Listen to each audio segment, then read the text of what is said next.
வணக்கம். பாட்டிச்சொல்லை தட்டாத பேரன் உங்கள் நண்பன் சே. பாக்கியராஜ். இன்று ஒரு நல்ல தகவல்களை உங்களுக்காக நான் பதிவு செய்கிறேன், பார்த்து பயன்பெறுங்கள். அதாவது, உயில் இல்லாமல் சொத்தை பிரிக்க முடியுமா? இறந்தவர்களின் சொத்தை மீட்பது எப்படி? இந்த ஆவணங்கள் கட்டாயம் தேவை என்ற விவரங்களை பற்றி பதிவு செய்கிறேன். இந்த வீடியோ உங்களுக்கு பிடித்திருக்குமேனால் லைக் பண்ணுங்கள், கமெண்ட் பண்ணுங்கள், ஷேர் பண்ணுங்கள், மறக்காமல் சப்ஸ்கிரைப் பண்ணுங்கள், பக்கத்தில் இருக்கிற பெல் ஐக்கானை கிளிக் பண்ணுங்கள். வாங்க வீடியோவை பார்க்கலாம். உயில் இல்லாமல் சொத்தை பிரிக்க முடியுமா? இறந்தவர்களின் சொத்தை மீட்பது எப்படி? இந்த ஆவணங்கள் கட்டாயம். சென்னை.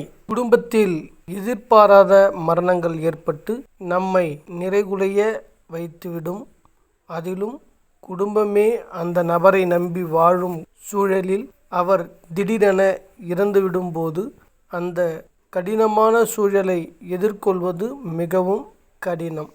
இறந்த நபரின் சொத்துக்கள், கணக்கு விபரங்கள், கடன்கள், இன்சூரன்ஸ் திட்டங்கள் பற்றிய பலரும் அறியாமலேயே இருந்திருப்பார்கள்.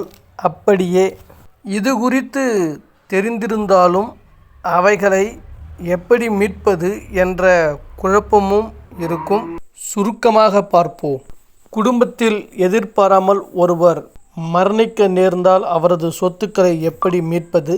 இறந்தவரின் சொத்து, இறந்தவர்களுடைய சொத்துக்களை மீட்க வேண்டுமானால் இறந்தவரின் பேங்க் அக்கவுண்ட் விபரங்கள் பற்றியும், அவருக்கு தனி அல்லது ஜாயிண்ட் அக்கவுண்ட் உள்ளதா என்பதை முன்கூட்டியே தெரிந்திருந்தால் நல்லது.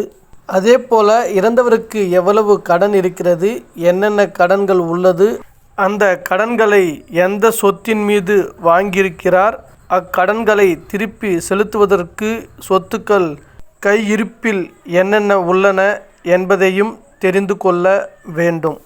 மரணித்தவரின் உயில். மரணித்தவரின் உயில் உங்களிடமே இருக்கும் பட்சத்தில் அதை வைத்து எளிமையாக சொத்துக்களை மாற்றிக்கொள்ளலாம். ஒருவேளை உயில் உங்களிடம் இல்லாவிட்டால் நீதிமன்றத்தை அணுகிய சட்ட வாரிசு சான்றிதழ் பெற வேண்டும். மேற்கண்ட சான்றிதழ்கள் பெற்ற பிறகு சொத்துக்களின் விபரங்கள், முதலீட்டு விபரங்கள் பற்றின விபரங்களை பட்டியல் போல தயார் செய்ய வேண்டும். இதற்கு பிறகு வங்கி கணக்குகள், மியூச்சுவல் ஃபண்ட், பிஎஃப் முதலீட்டு விபரங்கள், வங்கி லாக்கர் விபரங்கள், கடன் விபரங்கள், இன்சூரன்ஸ் என அனைத்துக்குமான ஆவணங்களை தயாரித்து அதன் பிறகுதான் உரிமை கோர முடியும். உயில் இல்லாமல் சொத்தை பிரிப்பது எப்படி?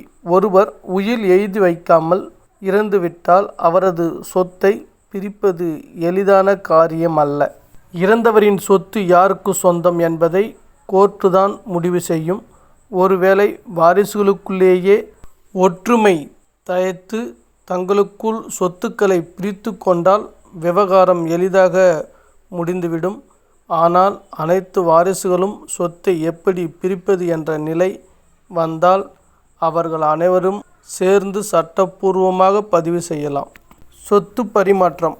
ஆனால் சொத்தை பிரிப்பதில் தங்களுக்கு எந்த ஆட்சேபனையும் இல்லை என்று அனைத்து வாரிசுகளும் தடையில்லா சான்றிதழ் NOC எனப்படும் நோ அப்ஜெக்ஷன் சர்டிஃபிகேட் சமர்ப்பிக்க வேண்டும்.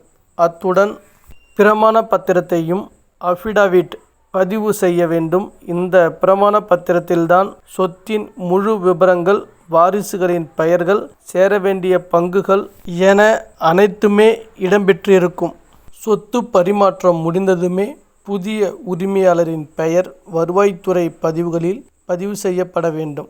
அதேபோல சொத்தில் ஏற்கனவே வீட்டு கடன் இருந்தால் அல்லது குத்தகைக்கு விடப்பட்டிருந்தால் அதற்கேற்ப நடவடிக்கையும் எடுக்கப்பட வேண்டும். இறந்தவரின் வாரிசுகள். அதேபோல சொத்தின் உரிமையாளர் இறந்து அவர்களின் பிள்ளைகள் மற்றும் வாரிசுகளுக்கு பாகங்கள் செல்ல வேண்டுமானால் இறப்புச் சான்றிதழ் கட்டாயம் தேவைப்படும். இந்த இறப்புச் சான்றிதழின்படி வாரிசு சான்றிதழ் VAO அல்லது தாசில்தார் தருவார். வாரிசு சான்றிதழ் காண்பித்து இறந்தவரின் அசையும் சொத்துக்களை அடைய முடியும். வங்கி கணக்குகளுக்கு யார் நாமினியோ அவர்களுக்கு தருவார்கள். அசையா சொத்து என்றால் உயில் இருக்க வேண்டும். உயிலே எழுதவில்லையானால் இறப்புச் சான்றிதழ், வாரிசு சான்றிதழ் இரண்டையும் நீதிமன்றத்தில் சமர்ப்பித்து வாங்க வேண்டும். நீதிமன்ற ஆவணத்தில் இருக்கும் அனைவரும் கையெழுத்திட்டால்தான் அசையா சொத்தை விற்க முடியும். இதுபோன்ற நல்ல தகவல்களை உங்களுக்காக நான் பதிவு செய்கிறேன். பிடித்திருந்தால் லைக் பண்ணுங்க, ஷேர் பண்ணுங்க, கமெண்ட் பண்ணுங்க, மறக்காம சப்ஸ்கிரைப் பண்ணுங்க, பக்கத்தில் இருக்கிற பெல் ஐக்கனை கிளிக் பண்ணுங்க. நன்றி, வணக்கம்.